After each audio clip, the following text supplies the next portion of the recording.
Assalamualaikum warahmatullahi wabarakatuh. Perkenalkan, nama saya M. Nasrullah Ferdiansa dengan NIM F1F023120. Di sini saya akan mempresentasikan hasil essay yang telah saya buat, yaitu seputar organisasi yang pernah saya ikuti dan cita-cita saya ke depannya. Oke, untuk pertanyaannya pertama, di sini saya akan membacakan hasil essay saya tentang organisasi yang pernah saya ikut. Awal mula saya pernah ikut masuki organisasi yaitu ketika masa saya masih SD.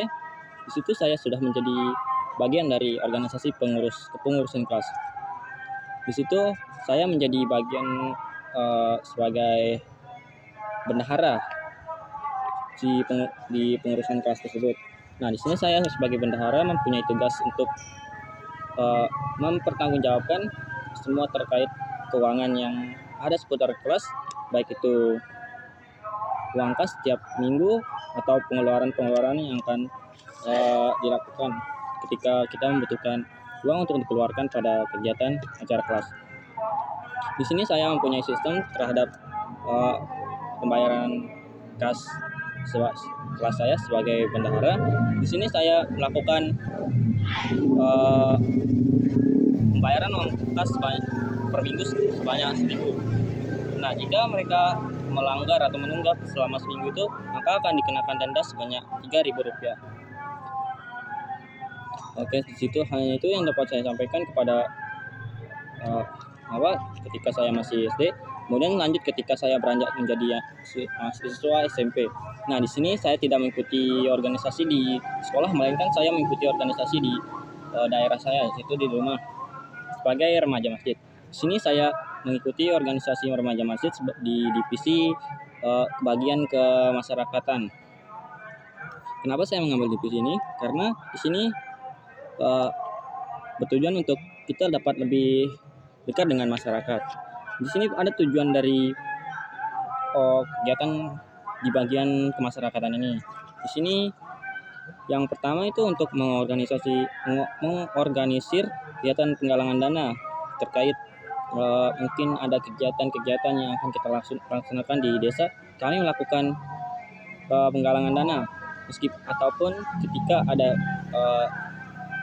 orang yang mengalami bencana alam bagian dari desa seberang, maka kita akan juga mengikuti penggalangan dana. Di sini juga saya sebagai anggota untuk mengikuti arahan dari ketua divisi saya untuk memungut dana tiap-tiap rumah para warga seikhlasnya saya. Oke, lanjut yang kedua, di sini ada pembagian sembako.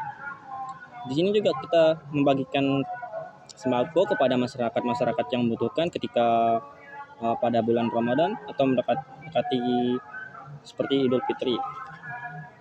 Di situ kami membagikan sembako untuk diberikan pada masyarakat yang membutuhkan.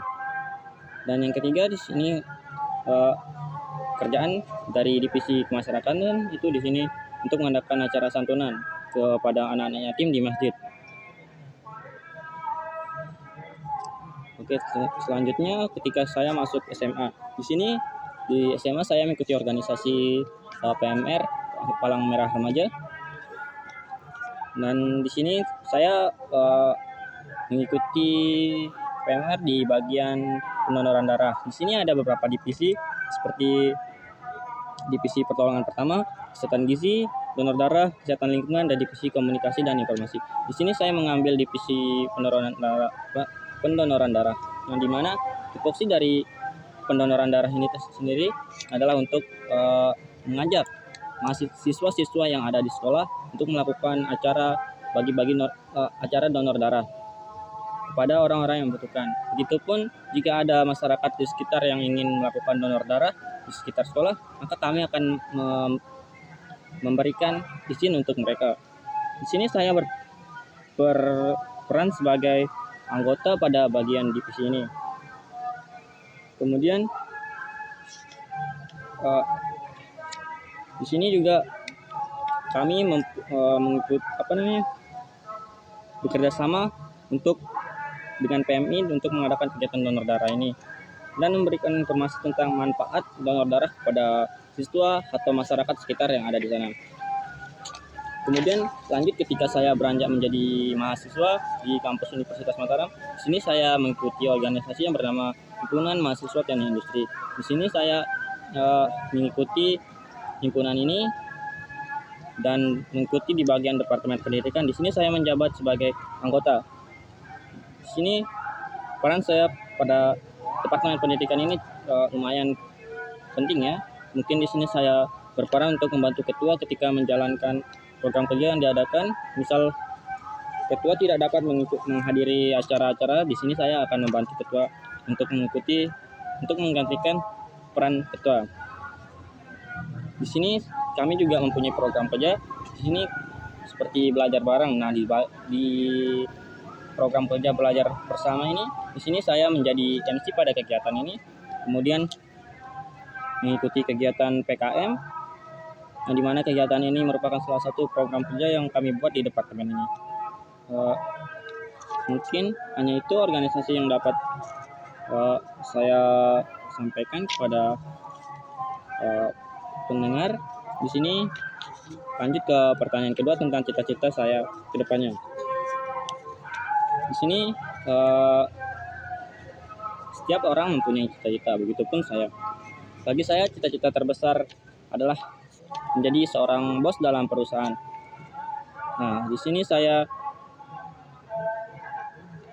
bermimpi untuk menjadi bos di dunia bisnis, bukan hanya tentang mencapai kesuksesan pribadi, tapi juga tentang kemampuan untuk menciptakan perubahan, memberikan dampak positif, dan membangun sebuah warisan yang bermanfaat bagi banyak orang. Keinginan saya menjadi bos pada perusahaan didorong oleh beberapa faktor. Pertama, saya ingin menjadi kendali atas perusahaan yang saya dirikan itu. Kenapa? Karena di sini saya menginginkan saya menjadi pemimpin dalam suatu usaha tersebut.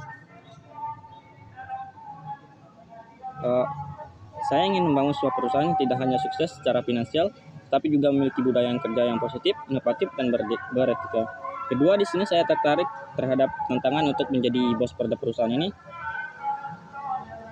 Kenapa begitu? Karena di sini menjadi seorang bos itu artinya sama dengan menjadi ketua, yang dimana kita harus mampu beradaptasi, mengambil keputusan yang tepat dalam situasi yang bertekanan, dan selalu berada di garis depan inovasi. Tantangan ini bagi saya adalah sebuah peluang untuk terus belajar dan berkembang. Kemudian di sini ketiga, keinginan saya ingin berkontribusi kepada masyarakat melalui bisnis yang akan saya kembangkan pada kedepannya, baik itu di bidang industri, perdagangan, dan jasa.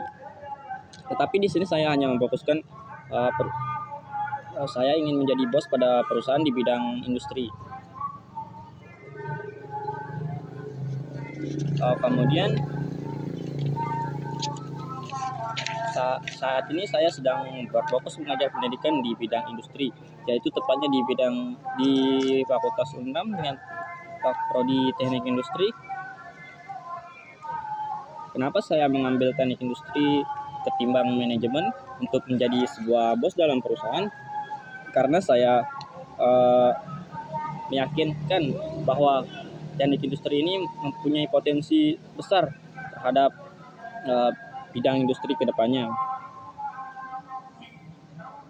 Selain itu, saya juga berusaha untuk terlibat dalam berbagai kegiatan yang mengasah keterampilan kepemimpinan saya, seperti mengikuti organisasi, mengelola proyek, dan berpartisipasi dalam program latihan. Untuk mewujudkan cita-cita saya ini, saya sudah mulai memikirkan dari awal saya masuk perkuliahan ini. Kenapa saya lebih berfokus untuk menjadi bos dalam sebuah perusahaan? Di sini saya akan mengejar gelar di bidang industri, dan mungkin saya akan melanjutkan ke jenjang pendidikan pasca sarjana untuk lebih memahami lebih dalam tentang apa sih itu sebuah pemimpin dalam perusahaan tersebut. Yang kedua, di sini saya akan mengembangkan keterampilan kepemimpinan saya dan komunikasi saya, karena ini adalah kualitas utama bagi seorang pemimpin untuk menjalankan perusahaan tersebut. Saya juga akan berusaha untuk tetap terbuka terhadap inovasi dan siap beradaptasi dengan perubahan. Karena dunia bisnis selalu berkembang dan terus berubah. Cita-cita untuk menjadi seorang bos perusahaan adalah impian besar yang membutuhkan usaha, dedikasi, dan persiapan yang matang. Dengan memiliki visi yang jelas, memahami tantangan yang mungkin dihadapi, dan menetapkan langkah-langkah yang tepat, saya yakin bahwa impian ini bisa saya capai di masa depan kelak. Lebih dari sekedar menjadi kesuksesan pribadi, saya ingin menjadi pemimpin yang dapat memberikan dampak positif bagi banyak orang dan bangun perusahaan yang tidak hanya sukses tetapi juga memiliki nilai-nilai yang kuat. Dengan tekad dan usaha yang konsisten, saya percaya bahwa saya akan bisa mewujudkan cita-cita ini, mencapai impian saya menjadi seorang bos dalam perusahaan tersebut. Meskipun perusahaan tersebut kecil, tetapi saya bisa menjadi bos dalam usaha tersebut. Sekian mungkin, terima kasih. Assalamualaikum warahmatullahi wabarakatuh.